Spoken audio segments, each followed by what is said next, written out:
देखो ये फंक्शन दिया गया है, इसका डोमेन है e कॉमा इन्फिनिटी और कोडोमेन है r। क्या फंक्शन है? log log x 1 1 onto check करना है। देखो ध्यान दो, अब जैसे अगर हमें 1 1 चेक करना है तो क्या होगा, इसको y माना जाए, है ना, log ऑफ x ऐसे है। इसका किया जाए देखो डिफरेंशिएशन, ध्यान दो डिफरेंशिएशन करते हैं 1 1 के लिए। जैसे इस पूरे को x मान लें तो log इसका क्या होगा बोलो, 1/x होगा, है ना।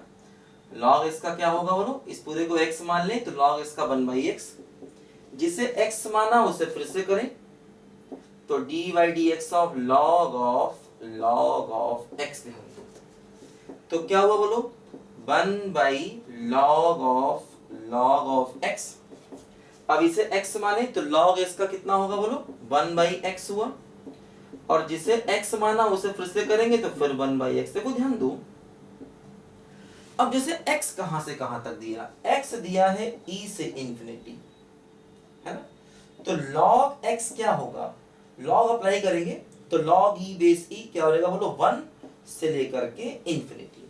अगर x e से इंफिनिटी है तो log की वैल्यू क्या होगी बोलो, 1 से इंफिनिटी, क्योंकि लॉग अप्लाई करोगे इनइक्वालिटी बदलेगी नहीं।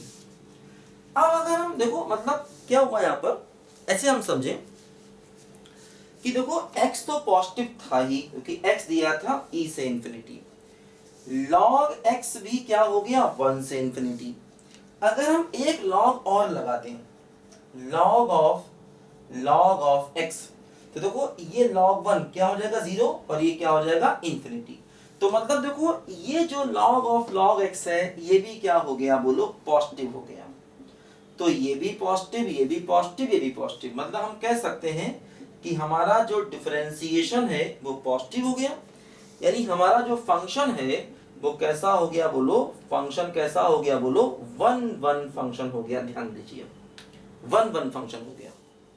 अब देखो इसका रेंज निकालना जाए, देखो रेंज कैसे निकाला जाए, ध्यान दो रेंज कैसे निकाला जाए। देखो x दिया है e से इंफिनिटी, ऐसे इस पे log लगा दिया जाए तो log x क्या हुआ बोलो, 1 से लेकर के इंफिनिटी, क्योंकि log इंफिनिटी होता है, ठीक है ना।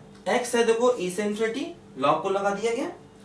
अब एक log और लगा दिया जाए, अगर एक log और लगा देंगे तो log 1 क्या हो जाएगा बोलो 0, और log इंफिनिटी कितना होगा, इंफिनिटी ही रहेगा। ध्यान दीजिए एक log और लगा दें, अब एक और देखो log है, तो जब हम एक log और लगाएंगे तो log of log x base e, अच्छा log 0। अब देखो मतलब ऐसा समझो आप कि जैसे क्या हो रहा है यहाँ पर कि अगर ये टर्म 0 से इंफिनिटी जा रहा है तो log की वैल्यू देखो, जैसे ये log का अपना ग्राफ होता है, ये log बेस e का ग्राफ है, तो अगर हम अपने टर्म को 0 से इंफिनिटी ले जाएंगे तो log पूरी वैल्यू कवर करेगा। कहां से कहां तक बोलो, माइनस इंफिनिटी से लेकर के इंफिनिटी तक पूरी वैल्यू कवर करेगा, है ना।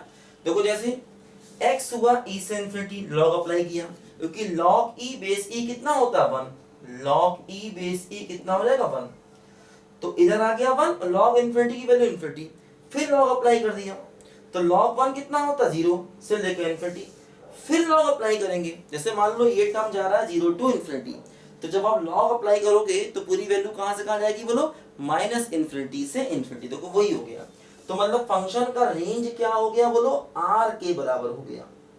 फंक्शन का रेंज क्या हो गया, r के बराबर, और इसका कोडोमेन भी क्या है बोलो, और इसका मतलब ये फंक्शन ऑन टू भी हो गया।